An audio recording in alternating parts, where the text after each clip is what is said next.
Microphone check. Microphone check. Mic check. What's this?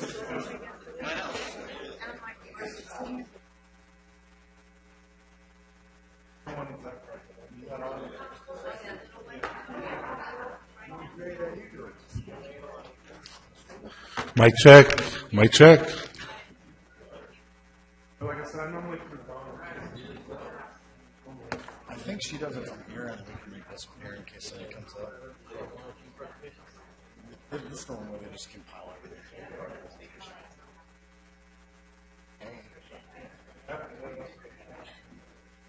We're going to do a closed session. Fail in this instance. Would you like to hear?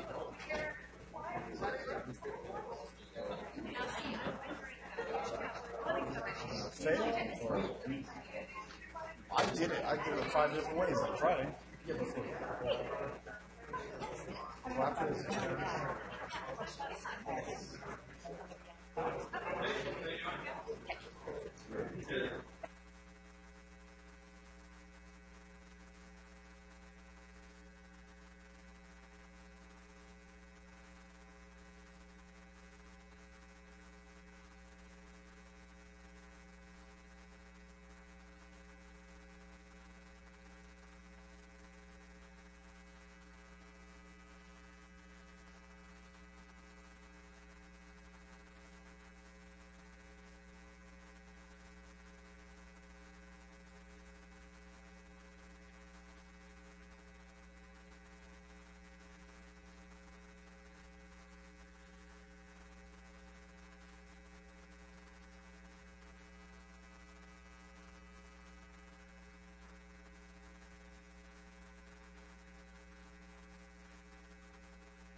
Check one.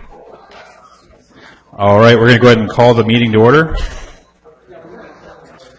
I could get everyone to go ahead and get to their seats. It's 2:01.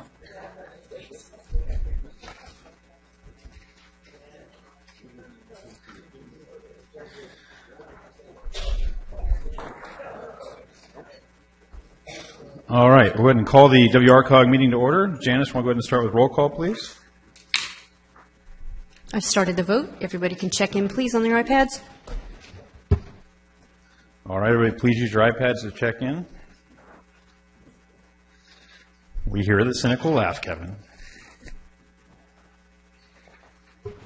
City of Canyon Lake, can you please check in? Eventually we'll get there. Thank you.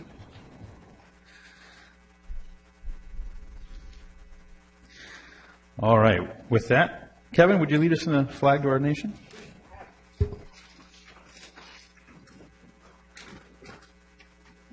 Please join me. Ready?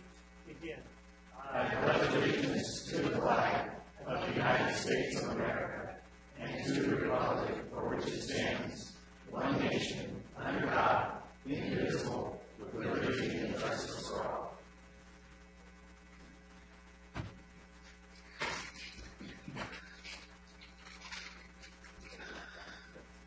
All right, that brings us to the public comment portion of our meeting. Do we have any public comment cards for items not on the agenda? I have no requests. All right. With that, we'll move on to the consent calendar. Does anyone have any questions or comments on any of the consent calendar items? Not hearing any, not seeing any in the queue. I would entertain a motion for the consent calendar. Nope. It's been moved by Lake Elsinore, seconded by Hemet. Everyone else go ahead and please vote.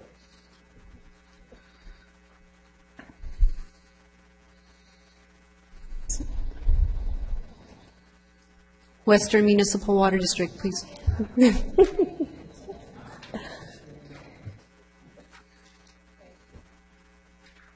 always one. All right, and the consent calendar's moved, 19-0. We'll now go into our first reports and discussion action item, the PACE program activities update. Crystal Adams.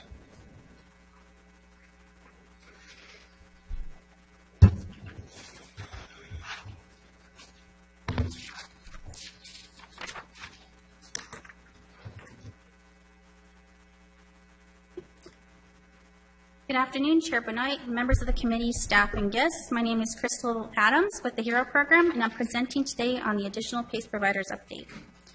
As a brief update, we have 368 jurisdictions that have adopted the California HERO program. To date, we've completed over 67,000 projects in the state of California and financed over $1.3 billion to assist with energy efficient retrofits and water conservation here in California. Here's a snapshot of the work that's been completed here in the WRCOG subregion. We've reduced greenhouse gas emissions by 868,000 tons, and we've saved 1.45 billion gallons of water. Last year, staff was directed by the Executive Committee to reach out to additional PACE providers to gauge their interest in operating under WRCOG's PACE umbrella. This process would expand the PACE opportunities to property owners in the subregion and would ensure consumer protections and oversight under this WRCOG umbrella. The interested providers were vetted by an ad hoc committee comprised of staff, legal counsel from Best and Krieger, and electeds. Under this model, WRCOG would operate these programs, serving as the bond issuer and the oversight authority to ensure consistent consumer protections and record the assessments for these programs. Last month, the Executive Committee approved the program report changes and documents in order to prepare and launch California First in the subregion. Today, we're bringing the changes to the required documents, including master indenture, bond documents, program report, consumer documents, and agreements for the committee's approval for Spruce Finance. With the addition of Spruce under our umbrella, there will be 4 jurisdictions that will not participate under WRCOG's umbrella. These jurisdictions are the cities of Moreno Valley, Riverside, San Jacinto, and the County of Riverside Unincorporated. These jurisdictions will continue to operate under the CSCDA program, and they will be the ones to issue the bonds and to provide the oversight for those programs. In the future, if a jurisdiction adopts into a CSCDA program, They will be pulled out of the WRCOG program and be put back into the CSCDA program and will not be under WRCOG's authority. For this action today, I have Warren Diven, bond counsel from Best and Krieger, in the audience and available for questions. And I also have James Vergara from Spruce Finance, who would be here and like to say a few words on behalf of Spruce Finance.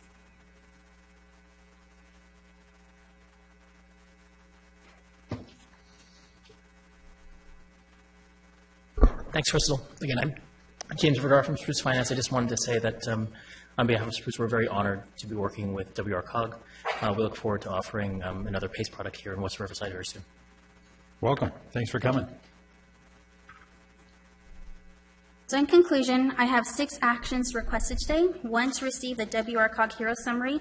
2, to conduct a public hearing regarding the inclusion of the cities of Cupertino and Susanville to include them into the California Hero Program. 3, to adopt Resolution 8-17 to modify the California Hero Program report to expand the program areas and to include the aforementioned jurisdictions. 4, to accept the cities of Marysville and Shasta Lake as associated members of the WRCOG program. 5, to adopt Resolution 9-17 to set a public hearing for the cities of Maryville and Shasta Lake for next month.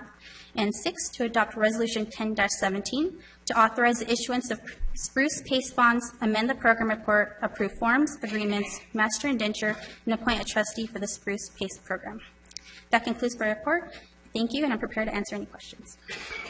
Very good. First off, I'll go ahead and open the public hearing. Janice, do we have anybody on the call? Do we have any callers online for the California Hero Program? I hear none. Do we have any other public comments for the public hearing portion? I have no requests. All right. I'll go ahead and close the public hearing. Any other comments by anyone on the dais here? All right. With that, we've got a move by the City of Lake Elsinore and a second by the City of San Jacinto. Everyone go ahead and please vote. I guess the motion is on the staff item, right, Brian? The motion's on the staff recommendations? Yeah? Okay. No one's speaking up today. I'm starting to wonder if you're all just being quiet for some reason, but okay. All right, and that passes 20-0. Thank you. Thank you. With that, we'll move on to our next item. Item B, Transportation Uniform Mitigation Fee. Christopher Gray.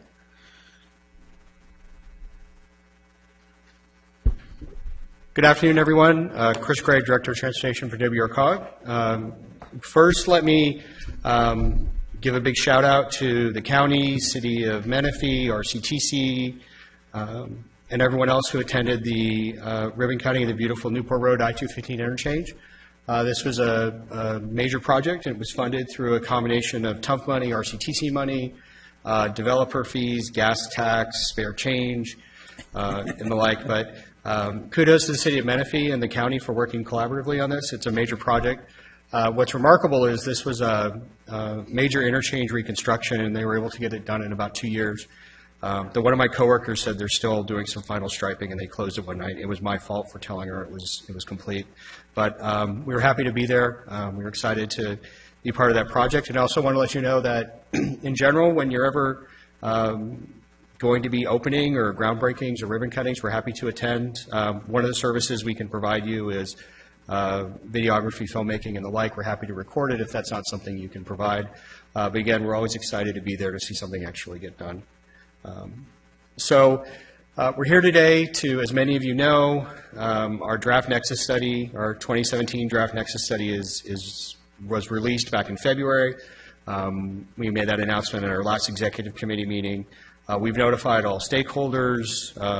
We have been meeting regularly with folks such as the Building Industry Association as well. And so the purpose of today's meeting is simply give you an update, go over some items which are in the Nexus study, and then give you a brief status. So as I said, we've had multiple meetings with the Building Industry Association. They had a number of questions about cost calculations, project status, the like. We did receive a letter of support from NAOP. And we received no formal comment letters at this time besides the letter of support from NAOP. As a context, by this point in our last Nexus study back in 2015, we'd received multiple comment letters. We have received no formal comment letters besides that letter of support. Just to refresh everyone's memory, since I'm sure you've all read the study multiple times, There's 5 key elements in our work. We updated the growth forecasts. We went through a comprehensive review of the TUMF network. We updated our unit costs. We looked at how the fee should be split between residential and non-residential, and we also are implementing a vehicle miles traveled approach. So I like to call this the spaghetti chart. I don't know what else to call it, but this is the 40 steps that go into calculating the TUMF fee. The red boxes are everything that changed. In the upper left is the growth forecast, and you can see how that's a main input into the analysis, and basically everything changes after that. So one of the major things you asked us to do is go to SCAG and get their latest growth forecast, which we've done. This is the current schedule, which is in the Nexus study. A fee increase ranging roughly from 0 on the Class A, Class B office to 13% on the single family.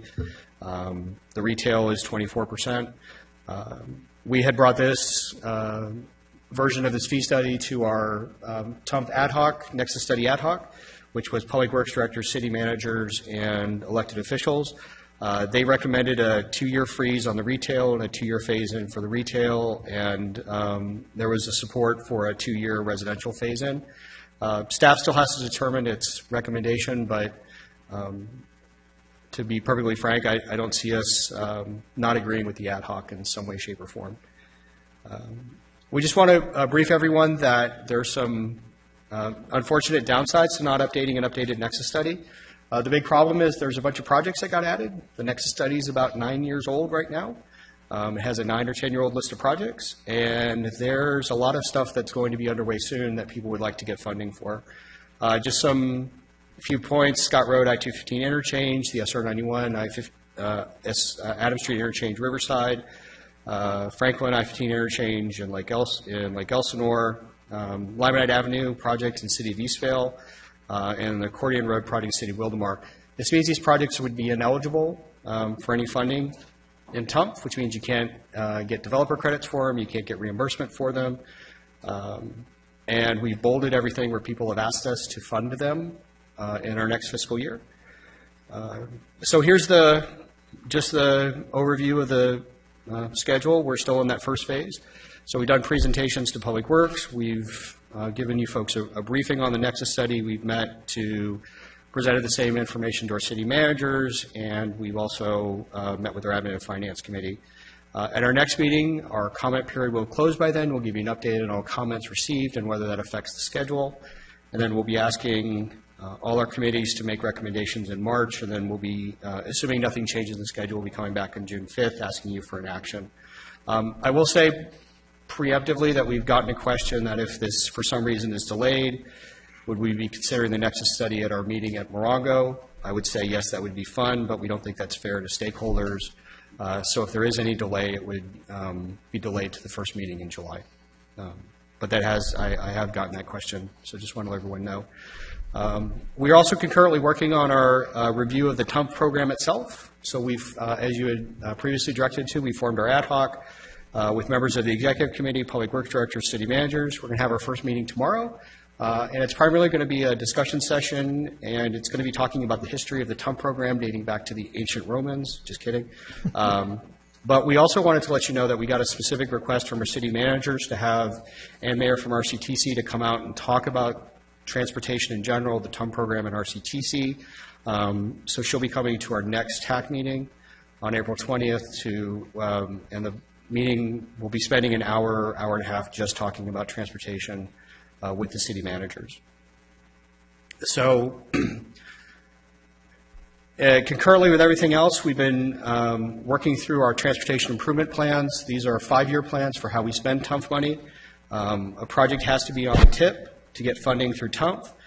We've had 4 of our 5 meetings. We'll be having our Central Zone meeting after the meeting today, after our closed session. And we are going to be asking you to approve the 5 tips. I wanted to thank all of you for taking the time. These meetings with elected officials, I know you all have very difficult schedules, and it was very, I appreciate all of you who took the time to come out to our office and participate in those meetings. We do want to make sure that you as the elected officials see what projects your jurisdiction is requesting. We're hoping it's not a surprise to you. But it is important that you understand what your staff has been requesting and what you're asking WRCOG to fund. So, Mr. Chairman, with that, we're asking that the 5-year TIPs for the Hemet, San Jacinto, Northwest, Pass, and Southwest zones be approved. Very good. Comments from District 1? Kevin? Thank you, Mr. Chair. Could you back up to the slide that has the percentage increases? Oh, sorry, yes. I can't do it. I do it. No, that's quick, fine. but I can't do This one? it. Yeah. So we're going to agree tentatively to the 24% increase on retail, but expand that over 2 years. Service, what would you classify as service? Professional? Well, any of the professional offices would fall under the Class A, Class B exemption. Service is this really odd catch-all for anything else. So, for example, a recycling facility. Recently, we classified as a service use. So it's anything that's not retail, not office, falls in, and not industrial falls into the service. So it's not something else, it becomes service. But a recent example was a recycling facility, which we classified as a service versus an industrial use. Okay. All right. Look, I'll make it short. I obviously don't support the increase in the retail fees. I think it's a bad move for the county, especially as we're looking at the dramatic increases in fuel and gas tax registration, all that stuff. All of our commuters that head out of the county are going to pay dramatically more to go to work. This is a time when we should be incentivizing growth for job opportunities, and I don't mean necessarily housing, that's another fight, but job opportunities in this county, and this will do the exact opposite of what we need to do for our 400,000 commuters a day that leave our county. So I'm not going to be supportive of this. Sure. I do appreciate the 2-year spread. I mean, every little bit helps. So those who are in a position to get their projects and plans through the bureaucracy in a 24-month period, they can get going before this fully implements them. But I think it's a terrible mistake for our county to pursue this path. I get you got to have some increase. I understand that, but 24% is just a bit much. What I wanted to point out was what was approved, I believe, in 2009 that didn't get funded in Southwest, and that was Bundy Canyon. Bundy Canyon's been on the list since then, and I recognize that's common throughout all the other districts in the western half of the county. Projects didn't get funded. Bundy Canyon, since 2009, has had 134 accidents on it, 78 injuries, and 6 people killed. We're going to double those numbers again before we get to it in another 9 years. So we have challenges going forward. We have priorities that we really need to evaluate. You spoke to the issue earlier. We all need to know what our staff is saying needs to be built first. Correct. They may not reflect our values as elected officials and the values of CHP, AMR, and our fire departments that are responding to those accidents on under improved roads. So it's very, very important that we as elected officials follow what is being recommended by our staff and not simply rubber stamp them because we're told to. So that's my little lecture for today. No, there's a couple of items I wanted to offer in response. Is that we certainly agree that we should not be increasing the retail fee for a lot of reasons. For us, the big reason is looking at our fee study, where our retail fee is so much higher than our neighbors. Supervisor Jeffries, if it will help you, the way we've historically phrased these phase-ins is that they have to be approved. The phase-in doesn't take in place automatically. It has to be approved. So what that means, has historically meant, is that there's actually an affirmative action by the executive committee to approve the phase-in. We could phrase it as that. It may not make a difference, but we've talked about those kinds of mechanisms because we read the paper too, and I've seen people talk about the retail apocalypse. There's a lot of retail stores closing. There's a lot of the big, I never thought Macy's would go out of business. I'm glad I don't own stock in Sears. So, Radio Shack. yes, Radio Shack. So one of the things that we would ask all of you to do is on the phasing side, think about how you'd like to phrase that, how you'd like to implement that. We would certainly be supportive of some mechanism which said the phasing would only change if the executive committee acted in an affirmative way. That means if you don't act, the existing fee stays. To us, it's not that critical on the TUMP side because retail only generates about 5% or less of all the TUMP fees. So we recognize that there are larger issues with retail. It helps cities on their sales tax measure. We realize the TUMP is part of a larger set of issues going on. So we're certainly supportive. So if there's a way that we can phrase that or implement that we'd be supportive of, we're happy to look at those options. And then the second item I would add in regards to your comments on Bundy Canyon, we can certainly look into that. We update the list of projects in roughly every 1 to 2 year period. We think once the Nexus study is going to get approved, we're going to want to update those documents more than every year or so, more than every couple of years. Some of these tips, because the Nexus study was in limbo, hadn't been updated for 3 or 4 years. In fact, Supervisor Taglioni, who wasn't here, looked at the minutes of one of our meetings and said half these people are dead, which I think was a joke. But I would just in general encourage all of you to be checking with your staff on which projects your city is asking for. Chris, a little too soon. So I mean, there will be options. I would suggest on a road that on a project of that importance, we not wait 9 years to look into it. So we can certainly make sure that that's something we revisit shortly. In this chart right here, which is the Class A and Class B under? We didn't include that as a separate item, but I believe our recommendation is we would just leave that as its current level. We not increase that. Okay. Go ahead. I'm good. Thank you. Thank you for bringing up Bundy Canyon. And one of the important items is we look forward for in our city for Bundy Canyon, and why I really would like to see the Nexus fee get updated. Just the Nexus study, rather, excuse me, is that we've actually opted to go down to 4 lanes instead of 6 on Bundy Canyon with the updated circulation plan of the city. It's feasible. We're not seeing that type of growth up there that we were originally anticipating, so that would help get that through. And that's one of the reasons why we can't just move forward with where we're at right now. So we're sort of in that limbo state. And but our staff has been working diligently on that, and thank you for bringing it up, Kevin. It's very important to our city. All right. Any other comments? Temecula? Thank you. My button wasn't working there. Bundy Canyon, very important. People losing their lives. That's definitely something we need to look into.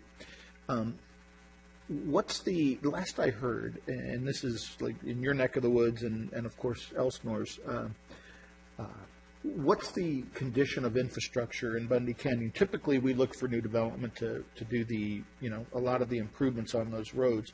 But last, having done some work in that area years ago, I know that it was deficient of sewer and a few other things.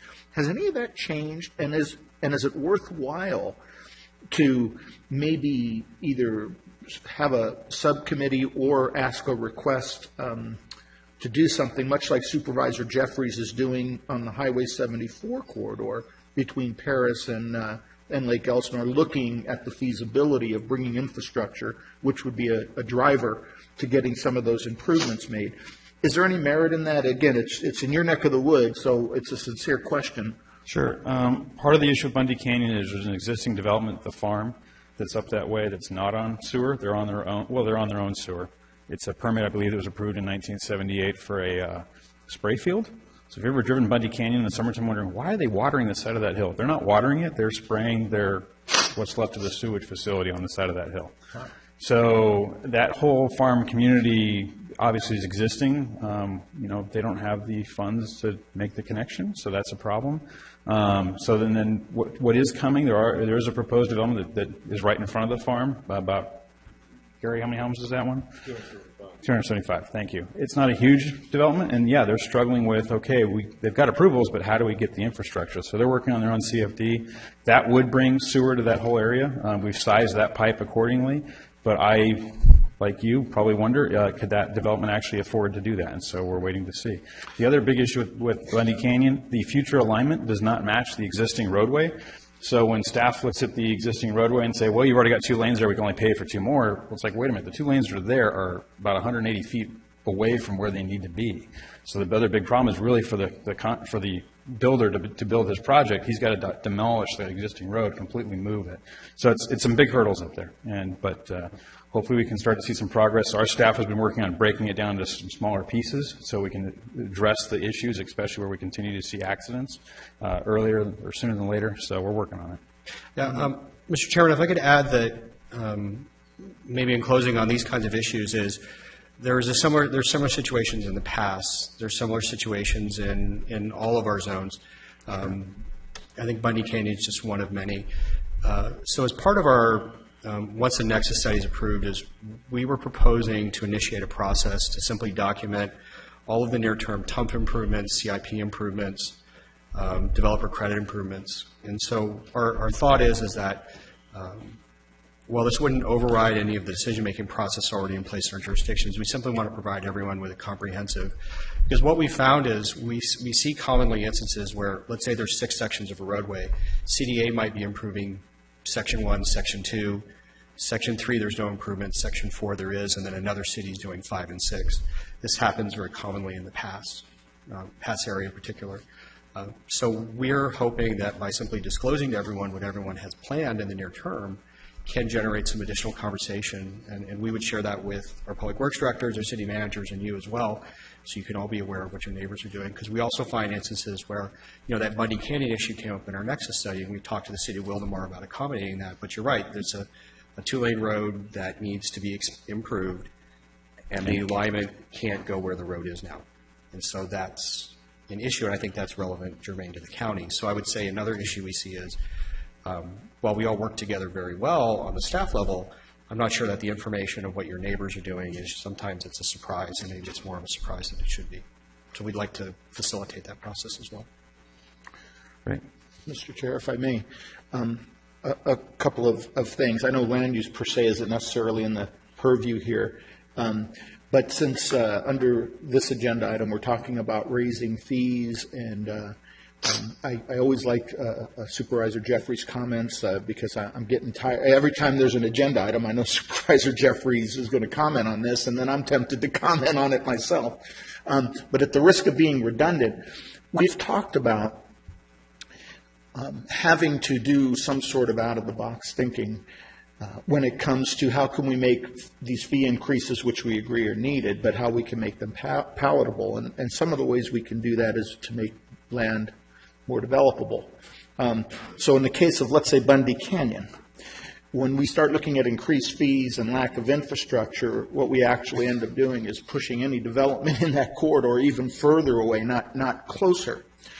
And so somewhere along the line, there's an appropriate avenue to take to where we can draw a connection to maybe studying land uses as it relates to raising fees. And there's for instance, we did something in, it's not necessarily in the city of Temecula's purview, but we worked closely with the Temecula wine country.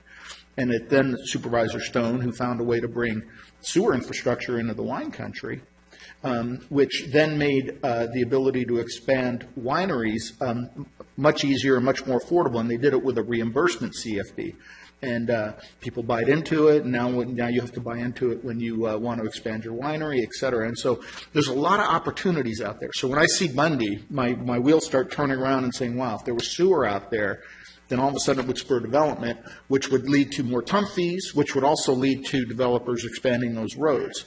We need to get creative like that. Bundy's just an example today, but as I said, Supervisor Jeffries is on that in the Highway 74 corridor doing the exact thing. So that's my 2 cents, and I'll leave it up to you electeds in that area, but I certainly support something on Bundy if people are losing their lives. Thank you. Any other comments? If not, I'll look for a motion on the staff recommendation to... So moved.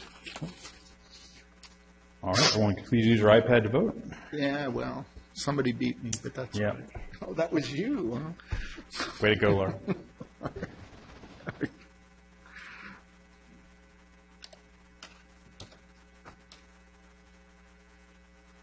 All right, and that item passes with 1 no and 1 abstention. John, you wanted to know on that? You want that corrected to a yes? The water districts do not vote on TUMF matters, Yeah, but District 2 is registering as a no. He meant a yes. and District 2 is a yes. Thank you, sir. All right. On to item C, legislative activities update. Jennifer?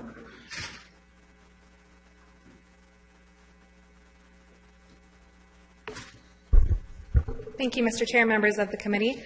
Good afternoon. Jennifer Ward, Director of Government Relations here at WRCOG. I'm here today to seek the Executive Committee support on two pieces of legislation that are pending in the current legislative cycle. The first is AB 1189, authored by Assemblyman Eduardo Garcia, which is clarifying legislation to enable the Riverside County Transportation Commission, or RCTC, to implement a second self-help sales tax, in addition to Measure A, subject to approval of 2/3 of the electorate in a future election. So the RCTC Commission voted on Friday, January 27th to support this legislation. And again, AB 1189 simply amends the authorizing statutes for RCTC, specifically the Public Utilities Code section that speaks to RCTC's sales tax authority. So should this bill pass, it would give RCTC the ability to take another sales tax measure, which then would have to be approved and voted on by 2/3 of the electorate. I do have John Standiford, Deputy Executive Director from RCTC, here in the audience if you have any specific questions on that clarifying legislation. That being said, RCTC did voted on January 27th, and the Coachella Valley Association of Governments has also voted to support this bill, and their letter of support is attached. Our requested action for that piece of legislation is to adopt a support position and authorize our Executive Director to transmit a letter of support.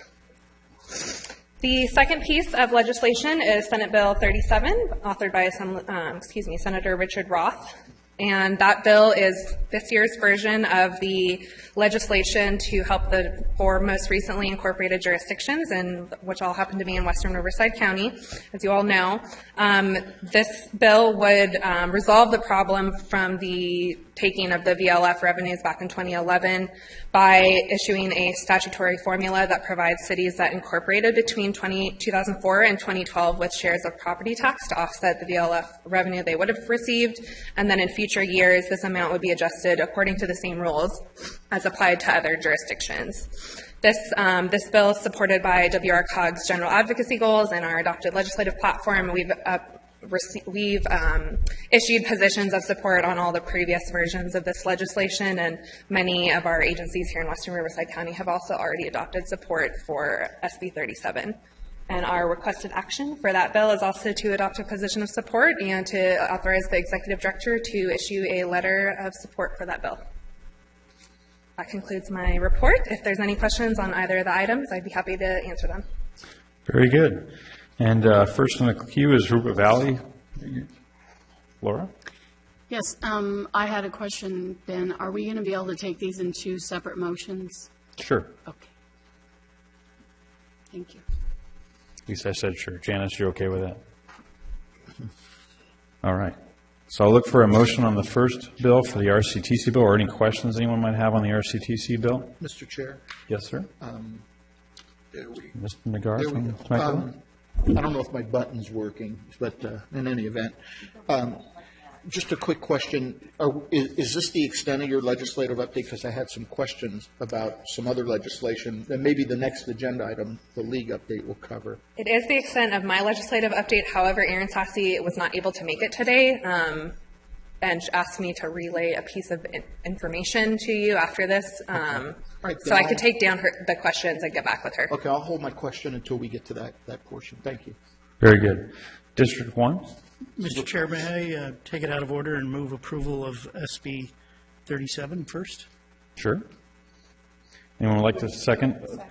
I have a first and a second for SB 37. Can we just do a voice vote, or do you need a, we have to? Okay, it's on the device. All right. Trying to move us along.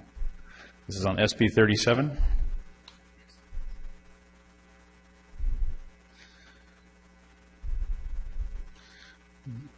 Very good. That passes 21-0. That's good, because if anyone had voted no, I think Laura would have taken you out back. Or me too. All right, on to AB 1189. Would anyone like to make a motion on this item? I have a mover by the City of Paris on the iPad.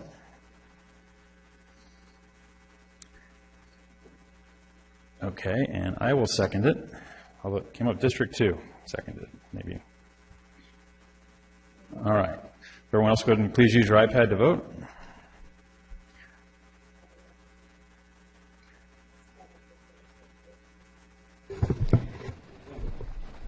City of Hemet, please vote. City of Lake Elsinore, City of Moreno Valley, City of San Jacinto, Western Municipal Water District.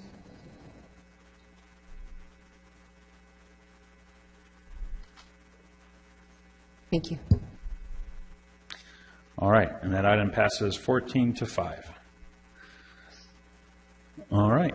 With that, we'll move on to the next item, which is Aaron Sasse's update. You're going to give us a little bit on that? The only piece of information, again, this is Jennifer Ward, Director of Government Relations. Aaron Sasse, League Representative for the Riverside County Division, was not able to make it today. She did want to relay the message that, as hopefully most of you saw in the news, the Governor, the Senate Pro Tem, and the Speaker of the Assembly had a joint press conference on Thursday releasing information on their joint transportation package for the year, which is being titled the Roads and Repair Act of 2017, and Aaron wanted to remind everyone that that bill will be voted on in the Senate this Thursday. And then if there's any questions I could take back to her, I'd be happy to do so. Mr. Do Chair? my best to answer them. No, Jennifer, I expect you to give us a complete update on AB 199 right now. AB 199, I think we need to take a position on that. It's being floated that will require all residential construction adhere to prevailing wage. And so I think, again, we have to look at that in tandem when we start to look at raising temp fees. In and of itself, 199 is a kiss of death for residential construction in California that already is suffering from a severe housing shortage and in a severe affordable housing shortage, not necessarily in the pure definition of affordable housing, but just houses people can afford. Certainly that's why we see the growth we do here in the Inland Empire. In any event, I think we need to take a position, but before we can do that, I think we need an update to the board as to what exactly that entails and where it's moving through the process. Certainly, we can bring an update back at your next meeting in May, and should the committee decide to take a position at the end of that meeting or discussion, we'll be prepared to do that. Thank you. We'll go ahead and just have it on the agenda to take a vote on it for that at that point after discussion. Sure. Great. There we go. All right. And I have District 1 in the queue. You wanted to make a motion to support AB 1? I'm just kidding, sir. I'm unfamiliar with that bill. I'd have to abstain.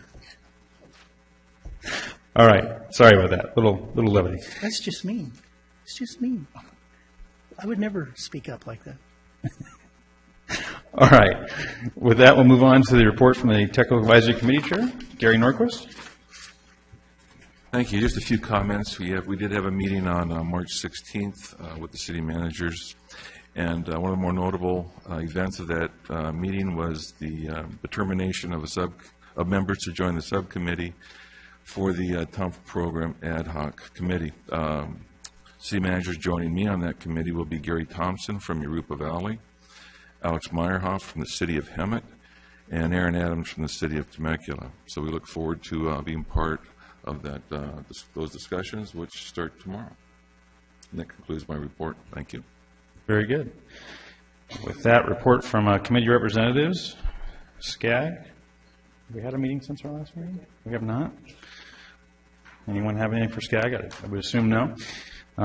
With AQMD, I would like to report that the meetings have gotten shorter and everything is hunky-dory after going through our AQMP, but it has just moved our business over to our subcommittees that have grown very lengthy. In fact, I got a little bit of a piece of hate mail from the chair because my committee went about a half hour late, which caused another committee to be late, and then his lunch was late, and I got in trouble. But anyhow, it has put a lot of work on our subcommittees to try and actually now implement the items that have come forward in our AQMP. So with that, if you're interested in any of those items, you might want to look to the second Friday of the month, not the first Friday.